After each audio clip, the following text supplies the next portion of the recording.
السلام عليكم ورحمة الله وبركاته.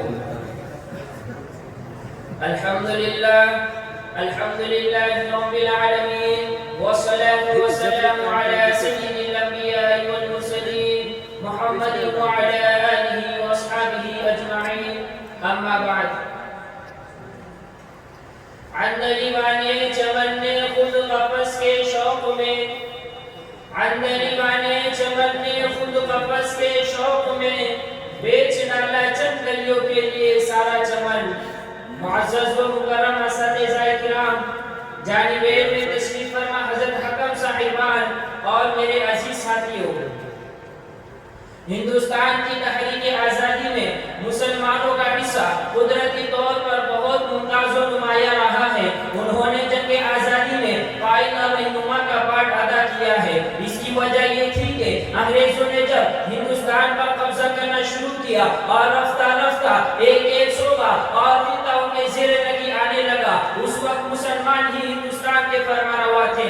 سب سے پہلا شخص جس کو اس خطرے کا احساس ہوا وہ میسور کے خاندان عربی قریشی نسل کا بلند ہمت، تیز نگاہ، بہادری کا پہاڑ، فکر عبادت، انگریزوں کے خلاف بنیادی مخصوص ہندوستان کا دھڑکتا ہوا دل، غیور فرمانروا فتح علی خان ٹیپو سلطان تھا، جس نے 13ویں صدی ہجری میں اس دنیا میں آنکھیں کھولی، جس نے محض 17 سال کی عمر میں سلطنت خداداد کے 7000 سپاہیوں پر مشتعل دستہ کی کمان سنبھال کر انگریزوں سے پہلی جنگ میں نمایاں کردار اور بہادری کے جوہر دکھلائے اور انگریزوں کو سمندر کے راستے سے ممبئی بھاگنے پر مجبور کر دیا، جس کو کوئی مورخ نظر انداز نہیں کر سکتا.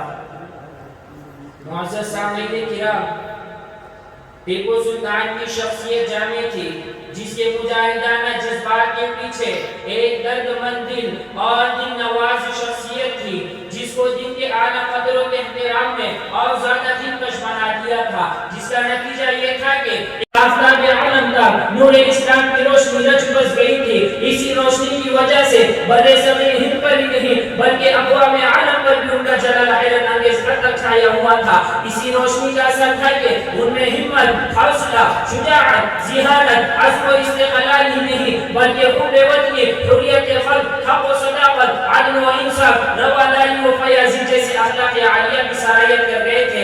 اسی روشنی کی وجہ سے انہوں نے تعلیم و تعلم کو عام کیا، بد اخلاقیوں کا کلام کما کیا، غلط راہ ہموار کی، قانون کا احترام دلوں میں پیدا کیا، حریت کا سبق پڑھایا، تہذیب کے چراغ روشن کیے. اسی روشنی کی وجہ سے ان میں تدبر و تفکر، اختراع و ایجاد، خودی و جرأت، عمل و ریاضت، آزادی و حریت، تلاش حق و صداقت، مقصد حیات، فلاح آخرتی و چشم بھی ابھرے، جن کی مثال ان کے عہد میں مفقود تھی. وہ ایک جلیل القدر تاجدار تھے جو اسلامی تعلیمات سے سرشار ہو کر ملک و ملت کی فلاح و بہبودی کا عزم راسخ رکھتے تھے. معزز سامعین کرام، ٹیپو سلطان کو جدت و اختراع کا اس قدر شوق تھا کہ کئی شہروں کے معظم آسامی ایجاد کیے. ہندوستانی گوشت، وزن کے باٹ، پیمانے کے آلے سب کے مناسب نام متعین کیے. ہجری سن کے ساتھ مولودی سن قائم کیا. مہینوں اور سالوں کو عربی مہینوں اور سالوں کے ساتھ متوازن کیا. ہند سے لکھنے کے طریقے میں جدت پیدا کی. ایک نئی تقویم جاری کی. تعمیر میں انتہائی کمال کر دکھایا. دریائے کاوری پر ڈیم باندھ کر شہری آبپاشی کی تجویز سلطان ہی کی سوچ تھی. آج بھی ان کے منصوبے کا کتبہ کرشنا راج ساگر کے بلند دروازوں پر چسپا ہے، جو ان کے دور اندیشی کی یاد ہمارے دلوں میں تازہ کرتا ہے. سلطان نے چند امراض کے ایسے نسخے تیار کیے کہ وقت کے ادیب حیران و ششدر رہ گئے. اس دنیا کو جب سلطان کے سمیر گئے تو سلطان کے آوشکار کے راکٹ بھی بطور تحفہ لے گئے تھے. حال ہی میں جب امریکہ نے راکٹ کی تاریخ لکھنا شروع کی تو اس میں ٹیپو سلطان کا نام اس کے بانیوں میں لکھا گیا. معزز سامعین کرام، ٹیپو سلطان کا ادبی ذوق بے حیرت انگیز تھا. ان کے کتب خانے کی فہرست چارلس اسٹوریٹ نے 1809 میں شائع کرائی تھی، جس میں اورنگزیب کے ہاتھ کا لکھا کلام پاک تصوف میں بالخصوص خواجہ کی سودراز کے تصانیف کے علاوہ عربی، فارسی، ترکی، اردو زبان کی کتابیں شامل تھی. وہ پہلا ہندوستانی مسلمان تھا جس نے مغربی صنعت و حرفت کے وسیع امکانات کا اندازہ اپنے زمانے ہی میں لگا لیا تھا. چنانچہ ساحلی علاقوں شہروں میں فیکٹریاں اور کمپنیاں قائم کی. سلک، شکر، کاغذ کے کارخانے کھڑے کیے. دیہاتی نے 1794 میں اکیڈمی کا پریس قائم کیا اور اردو اخبار جاری کیا. عسکری نظام میں بحری تعلیم و تربیت کو خاص اہمیت دی اور 40 جنگی جہاز تیار کیے. فوجی اصلاح و تربیت کے سلسلے میں فتح المجاہدین انہی کی ہدایت پر مرتب ہوئی. غرض یہ کہ انہوں نے اپنے ملک کو فتنوں سے بری بنانے کا خواب دیکھا اور اس خواب کو سچا کر دکھانے میں اپنی زندگی صرف کر دی. برادران ملت، تاریخ یہ بتاتی ہے کہ انگریزوں کو سلطان سے بڑھ کر کوئی حریف نہیں ملا. انگریزوں کے لیے سلطان سے زیادہ مہم اور قابل نفرت شخصیت کوئی نہیں تھی. عرصے دراز تک انگریز اپنی دل کی بھڑاس نکالنے کے لیے اور آزادی و جہاد کے اس ہیرو کی تجلیل و توہین کے لیے اپنے کتوں کو سلطان ٹیپو کے نام سے پکارتے تھے. ٹیپو سلطان کی حکومت جنگ کے دوران شروع ہوئی اور جنگ کے دوران ہی ختم ہوئی. سارے ہندوستان میں میسور ہی ایک ایسی ریاست تھی جس نے انگریزوں کے خلاف ایک نہیں بلکہ 4 جنگیں لڑی. ان میں 2 جنگیں ایسی تھی جس نے انگریزوں کے دانت کھٹے کر دیے. ان کے سپہ سالار بل بلا اٹھے، یا تو کٹ گئے یا بھاگ گئے یا سری لنکا پٹن کے قید خانے کی ہوا کھاتے رہے. انگریزوں کے آمد کے بعد سلطان واحد تاجدار تھے جو مسلسل اس رائے پر مصر تھے کہ ملک کی آزادی سے بالاتر چیز کوئی نہیں. غلامی کی زندگی سے موت بہتر ہے. آزادی کے ایک لمحے پر غلامی کی حیات جاویدان قربان ہے. اسی پر ٹیپو سلطان نے کہا، شیر اچھا ہے جسے مہلت ایک روزہ ملی، شیر اچھا ہے جسے مہلت ایک روزہ ملی، یا وہ گدڑ جسے بخشا گیا 100 سالہ خلود.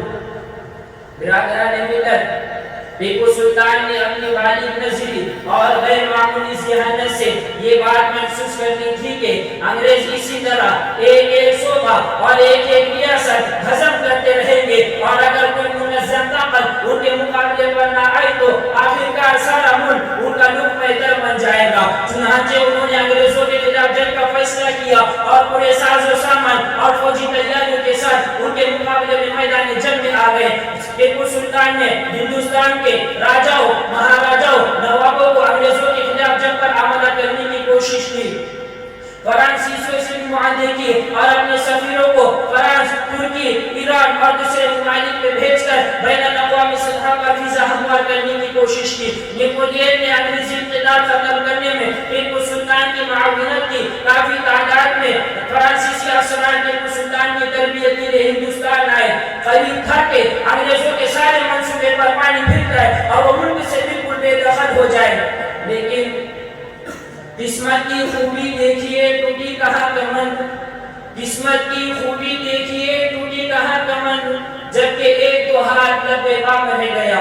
اور انگریزوں نے جنوب ہند کے عمرا کو اپنے ساتھ ملا لیا اور آخرکار اس مجاہد بادشاہ نے 4 مئی 1799 میں سری لنکا پٹن کے معرکہ میں شہید ہو کر سرخروئی حاصل کی. انہوں نے انگریزوں کی غلامی و اسیری اور ان کے رحم و کرم پر زندہ رہنے پر موت کو ترجیح دی. ان کا مشہور تاریخی مقولہ ہے، گدڑ کی 100 سالہ زندگی سے شیر کی ایک دن کی زندگی بہتر ہے. جب جنرل کو ٹیپو سلطان کی شہادت کی خبر ملی تو اس نے ان کے لاش مبارک پر کھڑے ہو کر یہ جملہ کہا، اب صحیح معنوں میں سارا ہندوستان ہمارا ہوا.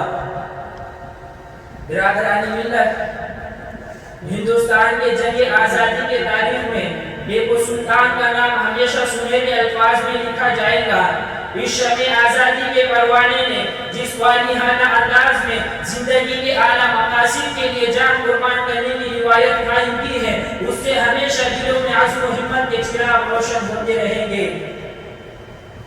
اس کے اٹھتے ہی مسلمان کا گھر بیٹھ گیا، اس کے اٹھتے ہی مسلمان کا گھر بیٹھ گیا، تھا قیامت کا قیام اور قیامت کا قعود. وآخر دعوانا